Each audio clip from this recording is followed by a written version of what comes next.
Kang Puspitorum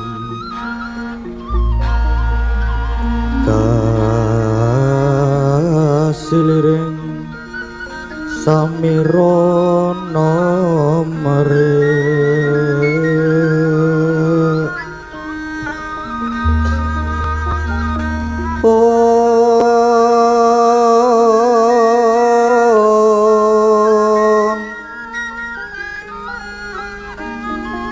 Sekar Gadung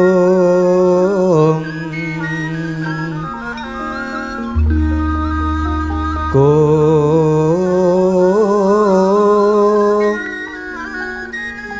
Ngas Gandanyo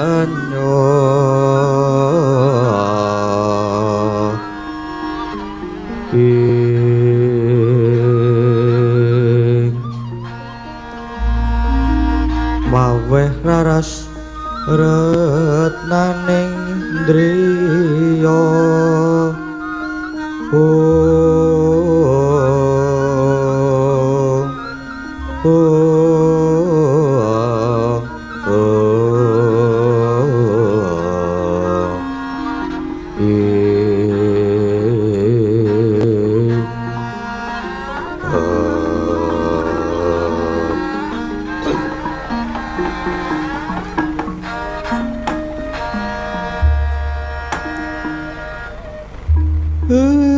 Blegegeg ugeg sak dulita mel ngerti-ngerti kok sudah krawan piyai loro mangke riyen Begawan Durna saha Rekyana Patih Sengkuni sesampunipun lenggah kanthi sekeca sarawuh jengendika kula ngaturaken pambagya panakrami sami wilujeng rawuh mriki. Lole samarante taum ning tumpul alas dadi wana dadi alas dadi wana dadi kutha dadi sewu kutha wis tak liwati. Ya babak hawalah. Iya ya Kakang Semar. Pamojene Kakang Badraraya slamet praptaku ana kene. Iya Kakang Semar. Praptaku ya ora ana alangan suwiji apa. Inggih, syukur yen ngaten. Dipun prayogakaken lenggahipun. Iya. Senajan ora kepenak, tak penak-penake. Merga aku ya pendetaning ratu pujangganing kraton. Aku kulina lungguh kursi sing ana babute. Empuk mendut-mendut menak. Kadang sing mendut-mendut ki penak-penak kabeh. Marang tekan kene. Lah kok mung dilinggoke neng licak pateng krengket. Ting krotek dikotengok. Semar. Nganas tenan ta uripmu ki jane iki. Kowe dadi punakawane Pandhawa ming sprena-sprene ya mung ngajeg wae. Nyatane wae omahmu ya isih gedhek. Payonmu ya isih koblarak. Wah. Kayak kita. Nek ngisor ki joben ngono. Ya isih lumayan. Iki jan lemah. Kepeksa sendalku tak nggo.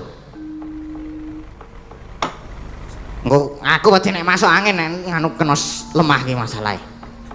Duk. Toko-toko kok wis kita iki suarane. Gumun aku. Ngendi papan nek ketekan menungso loro kuwi kok mesti ngrusak-rusake suasana ya. Iki jan yung.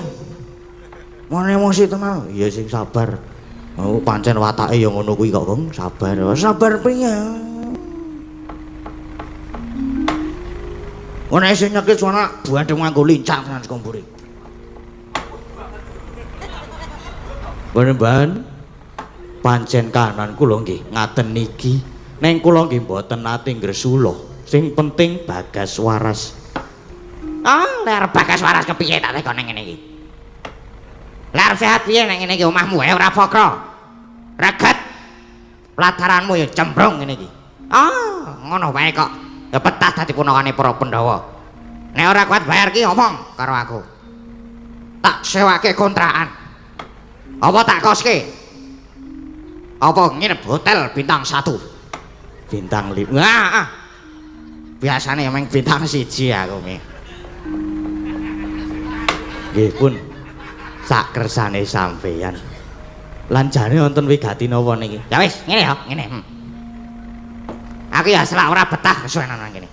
Bakune praptakon ning Karang Kadempel kene mung mundi dawuhe anak Prabu Duryudana reh ning saiki negara Ngastina lagi ketahuan pagebluk Mayangkara. Nek larang sandang larang pangan ki ora. Merga negara Ngastina ki negara sing sugih blekedhu. Nyatane wae lho, Dron. Penganggonku sarwa emas kabeh semene iki. Nanging mbuh jalarane apa kok dadi negara Ngastina saiki kawulane akeh lara, akeh rajawati. Bebasan esuk lara, sore tumeka ing pati. Nganti gawe bingung penggali anak Prabu Duryudana mongko pirang-pirang budidaya wis ditindakake. Kelebune bali para pinter, para mimpuna, para wiku winasis supaya ngusadani rengkaning praja. Parandene orang mendhoning malah saya ngrembada. Ayo Rataya kowe. Lah, banjur anak Prabu Duryudana nampa wangsiting dewa. Negara Ngastina bakal uwal saka penandang waton. Ora mung ketang sedela, kudu nekake Semar Brodron-brod. Alon-alon hebat Ranaya.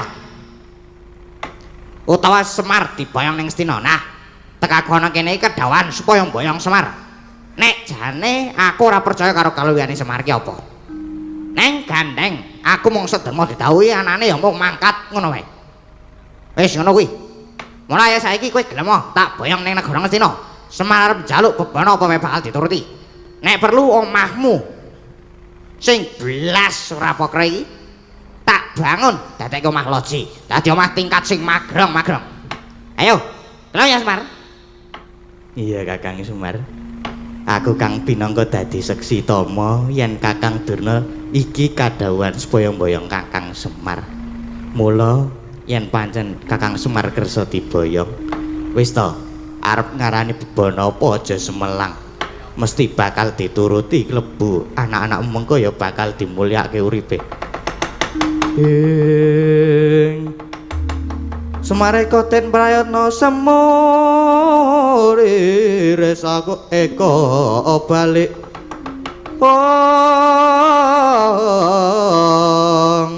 kilar-kilar semedi tengahing latar nggih kula jane mboten kawratan yen ajeng diboyong ten negari Ngastina ning ampun sakniki mergi niki kula tesih wonten ayahan ingkang wigati sing wigati bencang yen pun rampung ayahan kula purun diboyong. Lah terus rampungnya kapan? Ayahanmu sajae penting banget. Ah, nggih udakara setengah tahun. Munggahe setahun melih. Setengah tahun? Gedene setahun. Gampange kowe mung arep nape, Semar. Kowe iki mung arep diboyong dimulake ora kok ya ora gelem. Mbok ya kowe iki ngrumangsani, kowe iki mung punakawan Pandhawa wae. Ning tekan seprene kowe tetep melarat. Kowe mung ngajek dadi batur Gedebal 17. Lah mung arep dimulyakake kowe kok ora gelem. Gleleng, engko. Kowe Semar. Lan meneh Semar, mau ngarep aku kandha. Nek jane aku iki ora percaya karo Semar. Aku jane sithik teko ing panggonanmu kene. Ning gandeng aku kadhawan anak Prabu Duryudana kepeksa aku kudu menang. Mula Semar tak bujuk srana alus ora gelem apa kepeksa aku kudu nganggo cara sing kasar. Kersane sampean pira Kalau sawangan kae. Deloken. Aku rene iki nganti wadya bolos gelar sepapan kanthi sikep gegamaning ayuda. Mula nek kowe wangkal-wangkut ora gelem tak boyong ning Ngastina. Oh, Karang Kadempel wae tak dadekke Karang Abang, bakal tak obong.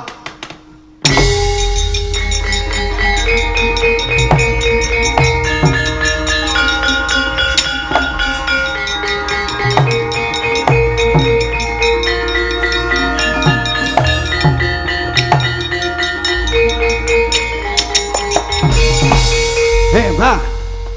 Non sewu, mbok nek duwe wadah kacang ki diatur. Wah, Bagong nesu tenan iki, Gong. Sabar, Gong. Ah, sabar apa? Wis ora kuat tenan aku ngampet emosi iki mau. Lha iki Bagong. Kowe ora usah melu-melu. Ora usah melu-melu perkara iki. Nah, melu wae aku kok. Sampeyan kok suwe-suwe gawe kemropo. Tuh. Gawe kemropo piye? Sampeyan dapukane tengah sina apa tak takon? Wis kondang yen aku disungga saka dadi pendhetaning ratu. Lah kene dadi pendhita. Jare pendhita ki ngempet barang sing nyata. Jare pendhita ki dipundi lan ditata, dikundi ilmu batine, ditata solah bawane. Neng kono ngopet cangkemmu elek. Oh, lah malah nyangkem-nyangkemke karo aku. Wis ben ra urusan. Nyatane elek tenan, omong ra diatur. Perkara kowe ngelek bapak menekke bapak wong melarat. Aku ora apa-apa. Nyatane yo melarat tenan kok yo. Neng barang kowe muni ngemengke. Bapak kowe muni bapak mung batur gedebal 17 lara atiku. Sakit. Kowe padha ae karo wis ngemengke bapak, wis ngingak-ingak bapak. Bagong ora trima. Perkara bapak melarat ya wis ben wong mangan ya ora njaluk dapurmu e. Tur bapak urip ngene iki ikhlas wis nrimo apa anane. Gelem bersyukur merga piye? Wae hasilé halal saka jerih payahe bapak. Neng bareng kowe gleleng ngumuk merga sugih. Bandamu pirang-pirang. Neng kuwi hasil lehmu nilep duwite rakyat to. Ngaku ora? Sengkuni barang kuwi yo. Tukang korupsi mecicil. Ngono kok ngunekke bapakmu batur kedibal 17. Mongko upama diterusur ditimbang ngono nek Semar karo Dora derajate malah dur bapak. Coba bapake sapa? Ah, bapakmu ya meng Semar. Wong loro saudan telu saurupan wong melarat wong sutra. Wong kere majek kiling balirungan. Kowe rak toto gelane ha ta? Nek batin jane bapak ki dewa. Dewa apa? Dewa kok bentuke kaya ngono. Weh lah ngeyel kowe. Kowe tak kandhani yo bapak ki jaman isih enom jenenge Sang Hyang Semoyo. Ismoyo.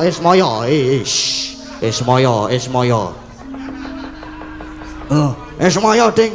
Semoyo ki nggone semir bojone Wahyu. Nah, Sang Hyang Ismoyo ki tunggale 3. Nomor 1 Sang Hyang Tejameta Gagahe, nomor 2 Sang Hyang Ismoyo. Nomor 3 Sang Hyang Manikaya ya Bathara Guru. Ana-ana bapak ki dewa, kakangne Bathara Guru. Sik kesel aku. Dadi aku nek nyeluk Bathara Guru ki muni Ono dhuwur aku to derajate timbang karo kowe.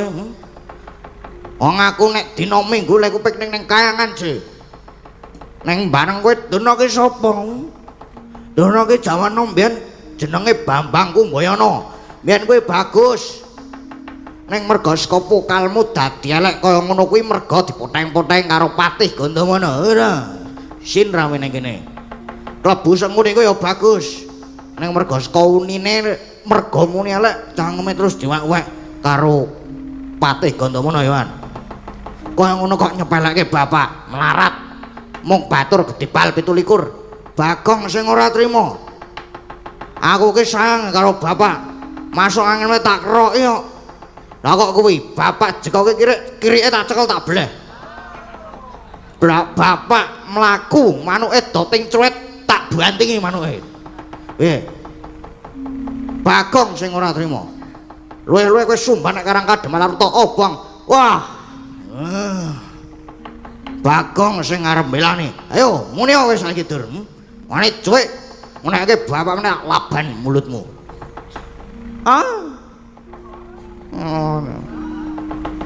Neng ngono kowe arep wani karo Pendhita Durna. Mongko aku ngene ngrit wadya bolos kelares papan. Kaluh, delon, Kurawa wis siaga kanthi sikep gagaman. Kowe wani? Sing tak ndel-ndelke mesti Kurawa. Kurawa ki mung rombongan apa mung rombongan beboro sih kowe kok. Njur ngopo? Bagong ana Semar wedi. Arep kowe ngret wadyabala, arep kowe nggo Kurawa Bagong ora bakal gigrik. Kene tak babatane wadyabala kowe kecep minggat kedep. Biar kowe.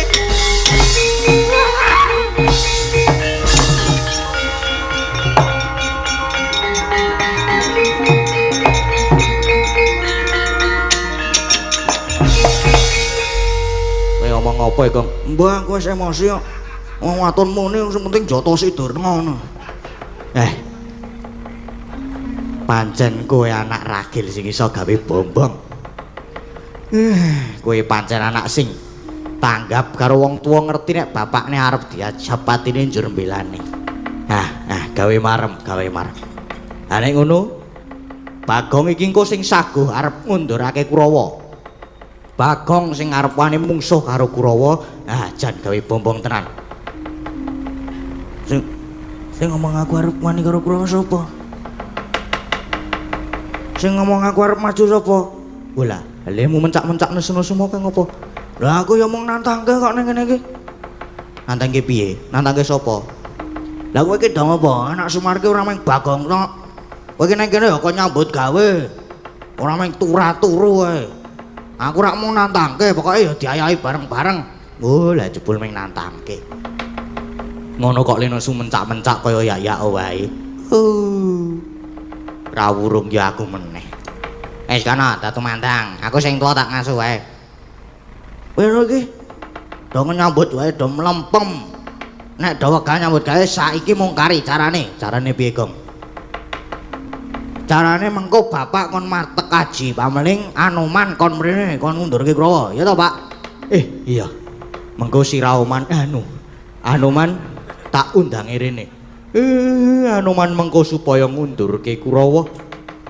Neng kowe kabeh ya kudu ngrewangi Anoman. Lan sing baku para kawula karang kadempel sing ora ngerti tenang kimplung ing kahanan. Aja nganti kasempya ing aradan ngono. Nggih, Pak, ngestaken dawuh, Pak. Kula nggih nyuwun pamit medal jawe. Lah, aku ya njaluk pamit ya, Pak. Iya to, Le. Sing ati-ati. Sing baku Kurawa diundurke ning aja nganti para kawula kasempya ing aradan lho ya.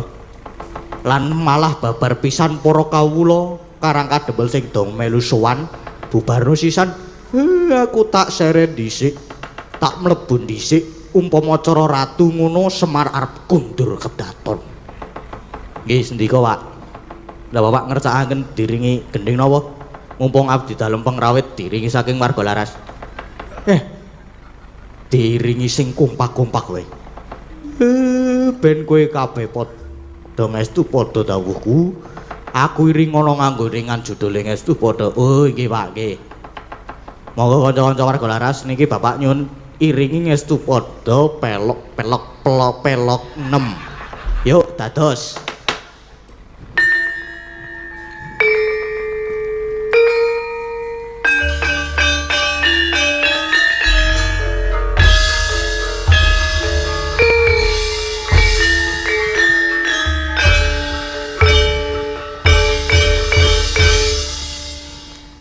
Sasmita kundur hangat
bendo lenggah dhisik ya. Dibalekke ning klasik meneh, Nduk ya. Genduk limbo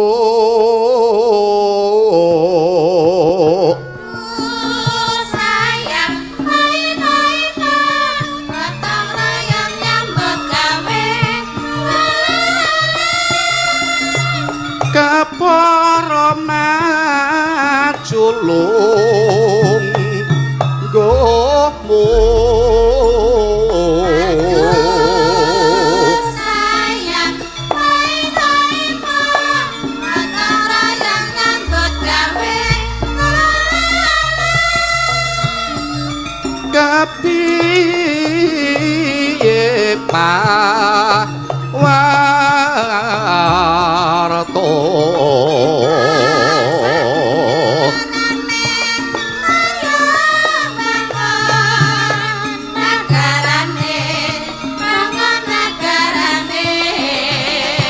gonmu angayai karti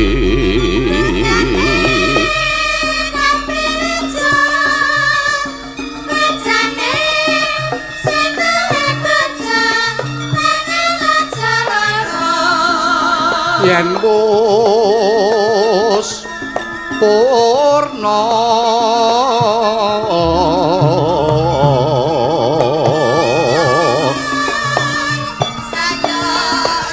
nulis suka pari suka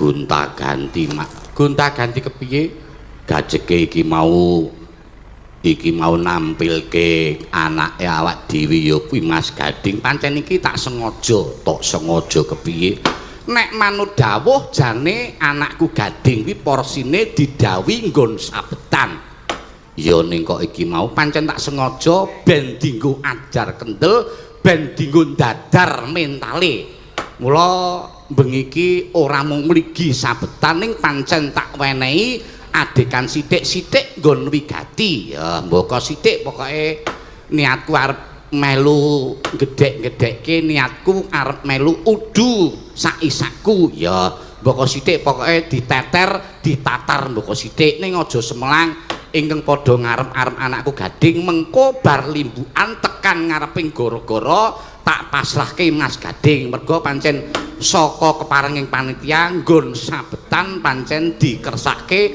Mas Gading ya ning sadurunge awak dhewe ngaturake ujupe dibacutke dhisik iki mau tembang apa iki pancen nggonku nimbali karo kowe lumantar tembang pocong ketoprak ya dadi kabeh ya ben rata sing enom-enom ya dicaosi sing sepuh-sepuh ya dicaosi lah gandeng aku nimbali karo kowe lumantar tembang pocong ketoprak kowe lewangsulan karo aku ya lumantar pocong ketoprak ya aku tak matur karo simak rungokno suaraku jebles kaya suarane para Prastiwi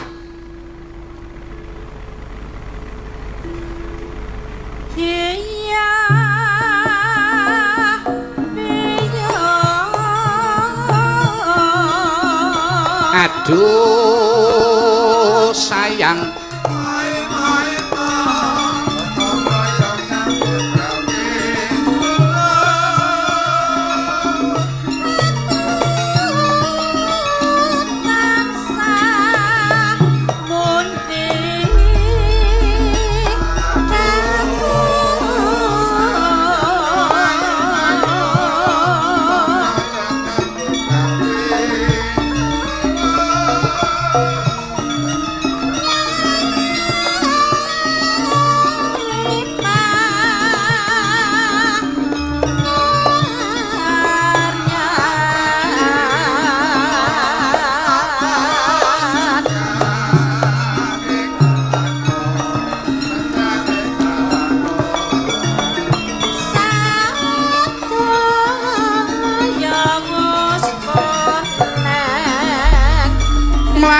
dhisik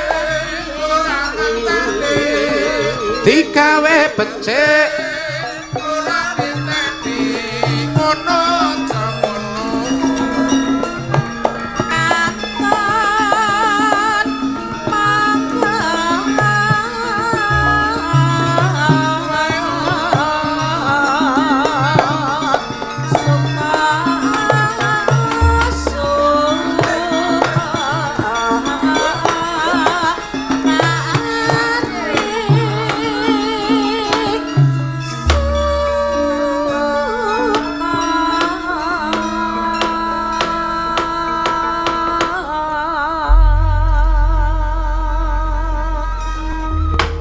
Alhamdulillahirabbil alamin. Nduk, piye Mak?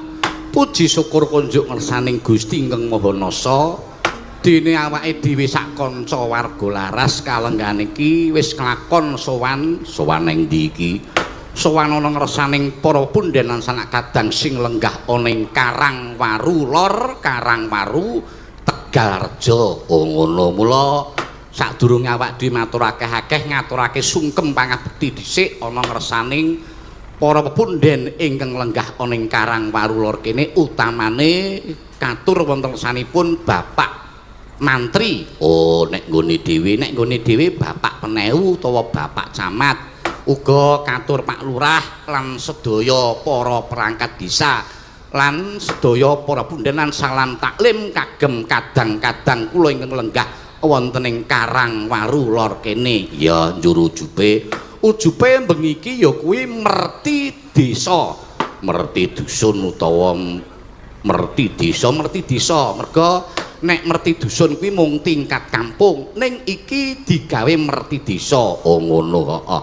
Nek jane mono pengangkae para pundhenan sanak kadang kene nggone ngadani merti desa ki wis 2 taun kepungkur, kepara malah wis sadurunge nggone duwe gawe merti desa. Ya ning jane nalika samono sing dipatah utawa sing didhawuhi nyangik limbuk ana ing kene kuwi almarhum Ki Sena Nugraha ning krida budidayaning menungsa tan kuwawa mbedah purbaning Kang Maha Kawasa. Awak dhewe ya mung sak derma nampa. Iya, mula banjur saka kersaning para pundhen lan sanak kadang sing lenggah ana ing Karangwaru Lor kene tetep dibacutke.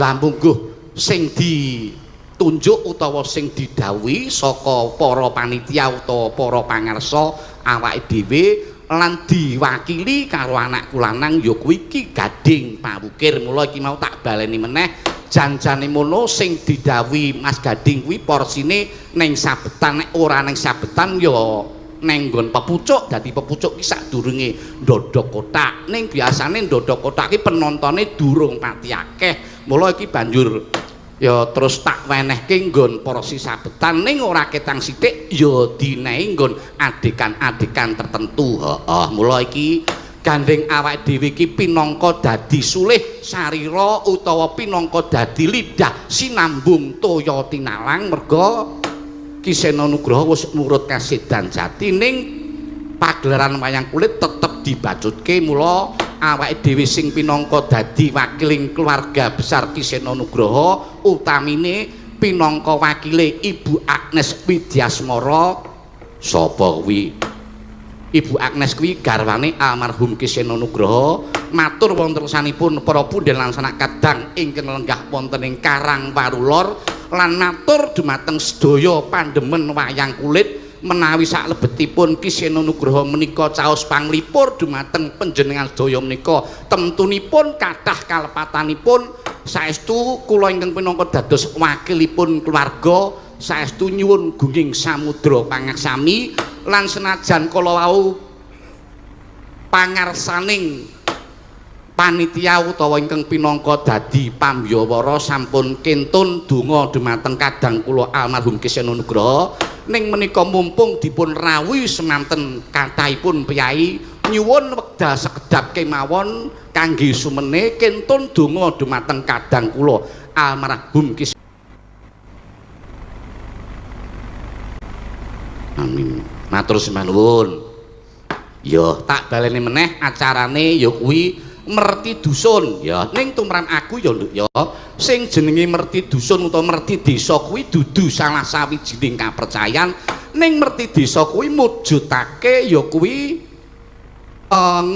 nguri-uri utawa ngleluri tilaraning nenek moyang utawa iki adat istiadat ingkang wajib dileluri utawa dilestarekake ya sing tok karepake sawuse pirang-pirang taun para warga ing Karangwaru Lor kene wis pinaringan kabagas warasan wis pinaringan nikmat mupangat wis kaparingan rejeki pirang-pirang mbuh kuwi rejeki saka hasile tetanen mbuh kuwi rejeki saka hasile dagang mbuh kuwi rejeki lumantar gaji saka kantor lan sak panunggalane kabeh wajib disyukuri mergo ngene Nduk piye wong ki nek diparingi kok terus ngaturake matur nuwun ki rasane njur cemplong dadi yo daharan sing suci dadi yo ageman sing resik tur yo pantes diagem ya lan sing baku para pundhel lan sanak kadang ngadani merti desa ki sing baku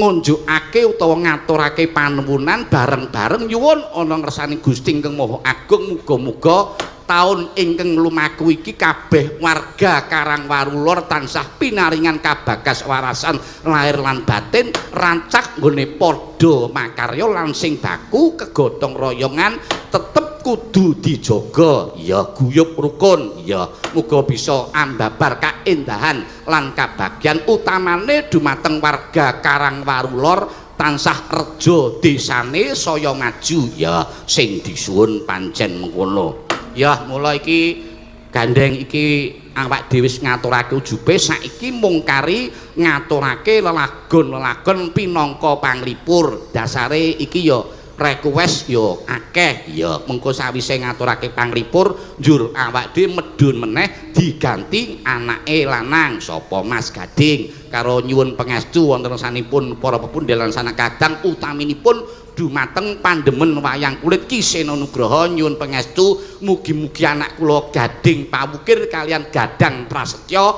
dadosa dalang ingkang kados ramanipun kepara taruna ngungkuli bapa amin yo awak dhewe ngaturake panglipur ana pamundutan werna-werna iki diwacake mbaka siji iki nyuwun lagu siji Sriuning loro Gubuk Asmara saking Pak Marsadi RK Karangwaru Kidul ya iki wis kepareng nyawer 200.000 ya dikumpulke mbaka siji nang kene terus saka sapa meneh untuk Mbak Sinden Wargolaras dalam kurung Mbak Agnes minta tembang pepeling untuk warga Karangwaru Lor khusus RT 03 semoga diberikan guyub rukun dan sehat selalu ya dari 03 ya wis kepareng nyawer iki mbuh pira isine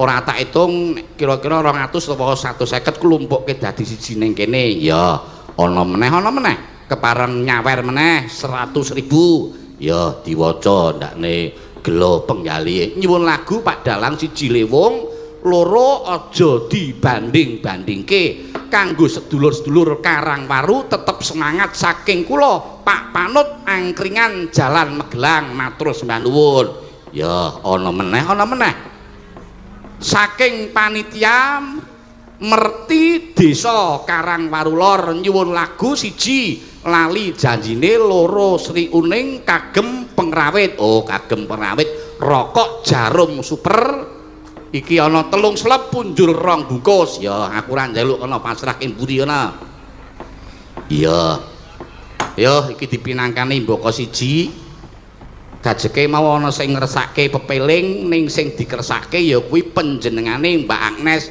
mongko iki Mbak Agnes ora iso sowan ya iki arpa ora kepara Sinden Wargolaras ora ana sawetara siji loro ana sing ora iso sowan merga wis duwe ayahan sadurunge tegese sadurunge iki wis ana ayahan luwih dhisik utawa duwe corekan utawa duwe kesaguan liyane ning tetep konsisten kanca-kanca Wargolaras tetep sowan karo Sinden 8 ya dadi tetep genep ya kancane komplit saka warga laras ya sinden ya pengrawit dasare iki nyarutang kok nyarutang merga iki mbiyen 2 taun kepungkur wis kepareng DP utawa wis mandher ya dasare iki ya Mbah Cutke jope almarhum Ki Seno Nugroho mula ya sing ikhlas lahir batine ya heeh iki ngersake lagon kepeling sing dikersake Mbak Agnes gandeng Mbak Agnes iki ora iso sowan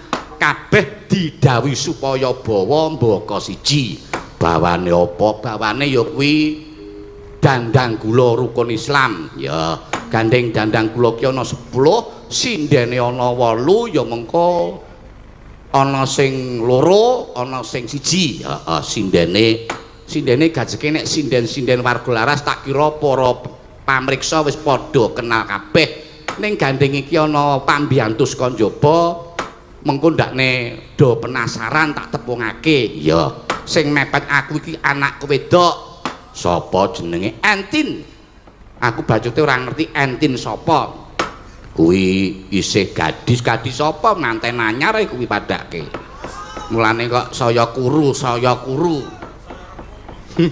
sajake dipulosara terus karo sing lanang iya manten anyar heeh terus jejere Entin kuwi anakku wedok mijil saka Purwosari Parangtritis munggah sapa Marwi Yanti kok kowe apal mbiyen ki sadurunge piyambake iki sok mbantu warga laras ki mbiyen sindenku mbiyen Mbak Marwiyanti heeh dasare ya isih enom kuwi ya isih gadis sapa anake wis TK kuwi padake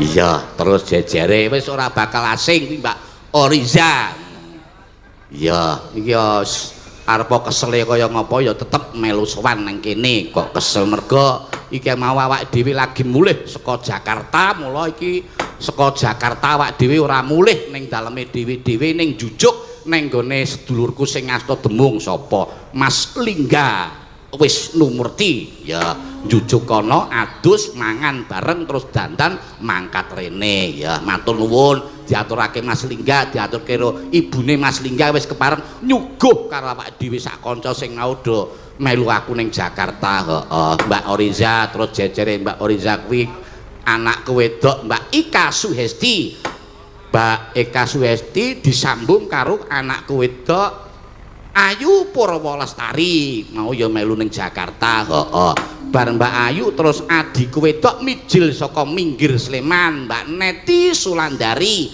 bareng Mbak Neti terus Mbak Wahyu terus Bu Prastiwi ya kawiwitan saka sing mepet debok utawa sing mepet karo aku anakku wedok Entin kaya ngapa no bawa dandang gula rukun Islam nano neno rukun Islam kang lima puniki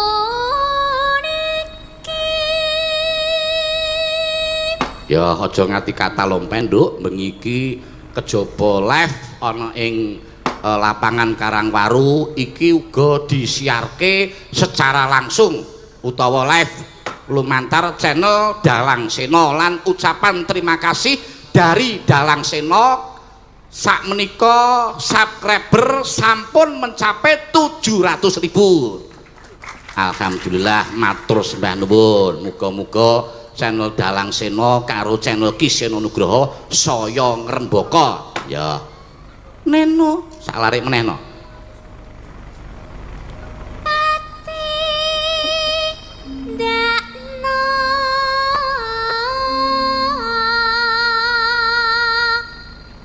mreng para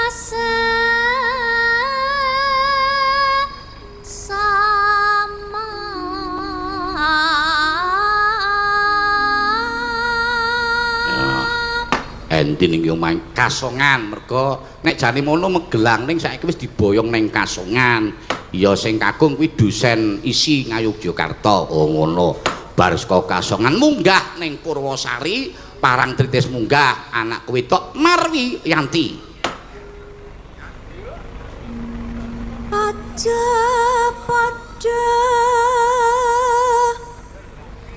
ditinggalke.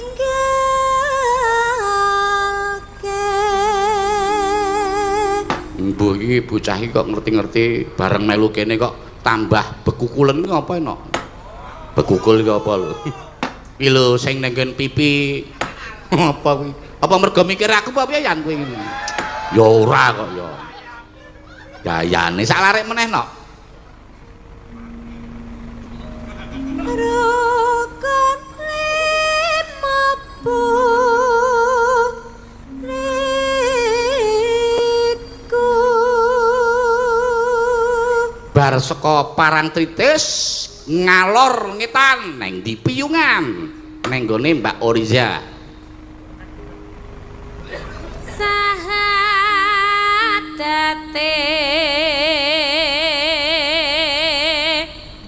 kang angka siji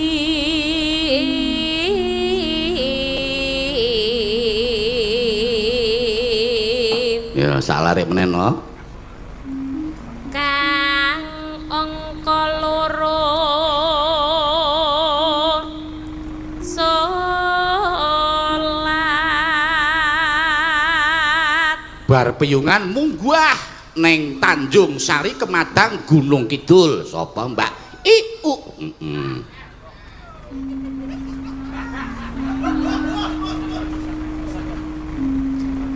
Dene kang telu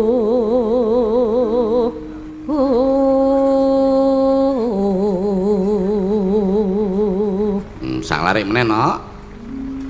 Ramadan nindake poso.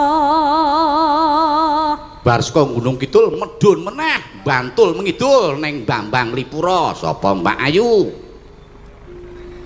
Kapat zakat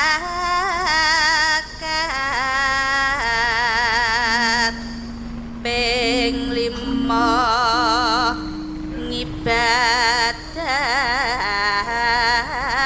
haji. Sing ngegongke mlayu meneh neng lor kulon ngendi neng minggir Sleman ya Neti Sulandari. Ayo mak ngegongke mak. Rukun Islam sampurna.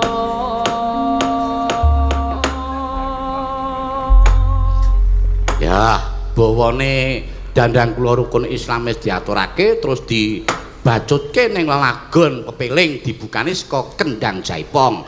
Kendange Jaipong sing siji melu konser sapa Mas Heru, sing siji Mas Wahyu Prastawa ya ngasta dhewe mayang dhewe ning Nguntuk Delingu kono. Terus pengendange dibantu saka Temanggung. Melu kene pokoke pawitane PDW Mas rasa minder kaya dek nang Purworejo kae jane kendanganmu apik ning Mergodon utawa minder wis rasa minder nek ming diplirik karo sing ngedram wis dinengke wae kuwi ra medeni kuwi mengko ya ayo dibukani Mas sing tatak tanggon wae wah ngene iki kaget.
kuwi sing ndang Jaipong iki sing pede wae, kendel wae. Saking kendele le buka aku nganti kaget iki mau.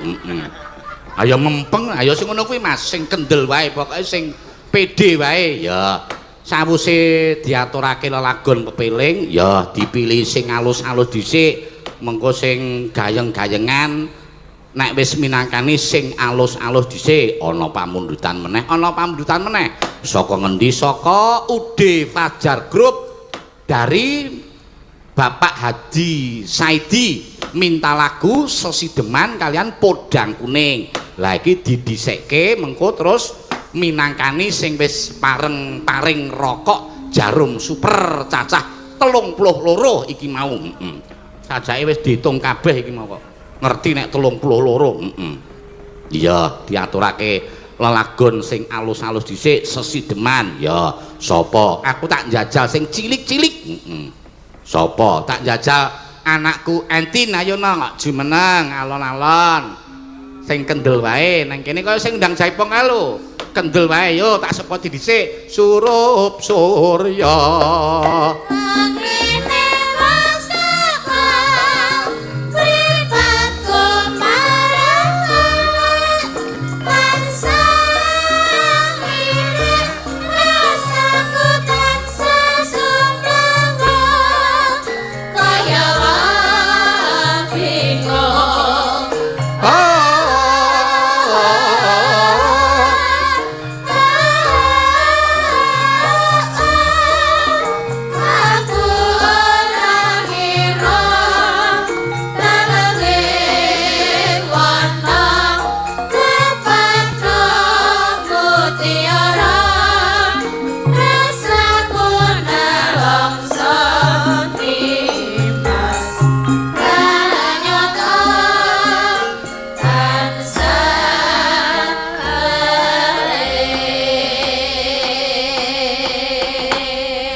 Sugeng dalu Mbak Entin. Nggih, sugeng dalu, Pak. Wah, jan manten anyar dasare ya kinyis-kinyis. Wis arep bathi durung nok? Dereng ini. Lho. Wis pirang sasi lehmu dadi manten iki? 3 sasi napa? Oh, 3 sasi kok urung dadi-dadi iki ngapa e? Ya, isih kuliah nok? Nggih, tasih, Pak. Oh, neng ndi kuliahe? Wonten isi Institut Seni Indonesia. Jurusan apa? Jurusan Karawitan. Oh, semester pira? Semester gangsal. Oh, ya mbok menawa le ora dadi-dadi mergo nyengkake ben rampung dhisik kuliahe, rak ngono ta, Nok? Nggih. Ya, nah ngono kuwi dirampungke dhisik. Sesuk nek wis rampung lagi mbobot, lagi ngomong. Ya, iki minangkane pamundutan ya, Nok ya. Tak panjenengan supaya ngaturake sing alus-alus dhisik. Sesideman dibawani. Nggih. Mengko nek nggon dangdut jogete tipis-tipis wae. Didangdutke ya pokoke manut karo sing ngendang pokoke. Yo, bawani dhisik no. Nano neno. Wiwitane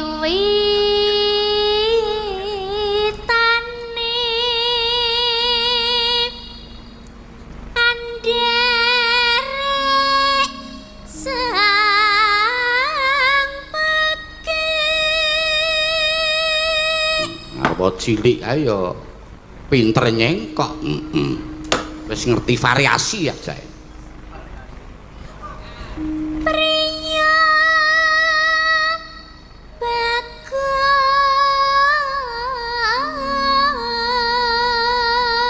Wah, bareng dibojo ya ngerti cengkok kandel tipis barang saiki. Anjir no. Ha iya. Kang telah bu Daya daya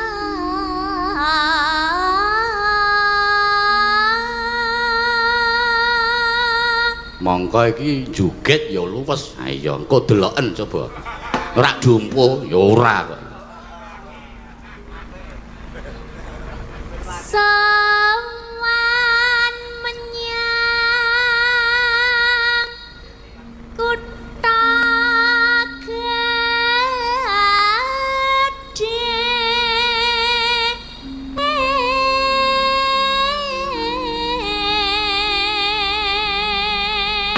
cilik ning powere jane lok iki nek nggone dhewe ya Agnes ngono cilik ning powere jane ngedap-edapi jerit wo nek muni jerit dadak bekepmu nanano Bendera terus kayung-yung.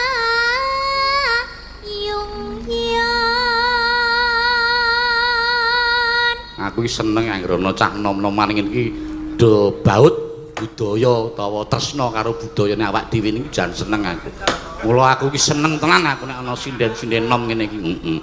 Mula kaya Marwiyanti, kaya Entin iki perlu dipupuk temenanan.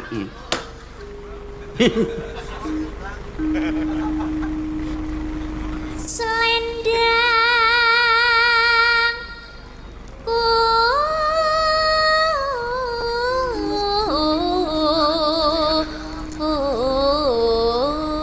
kuning. Ya wis ngerti variasi ming ngerti bolore dadak mampir ning nem gedhe barang. Kang saking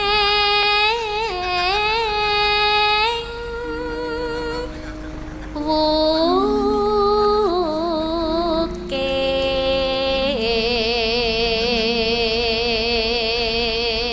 Iki pancen sing tak tampilkan sepisanan tak pilih sing tipis-tipis. Ngono, bar iki tata-tata Marwiyanti ki mengko tak duetke karo Neti Selandari.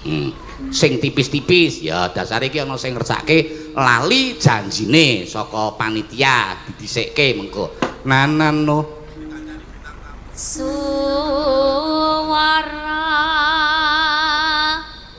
kurang permana. neno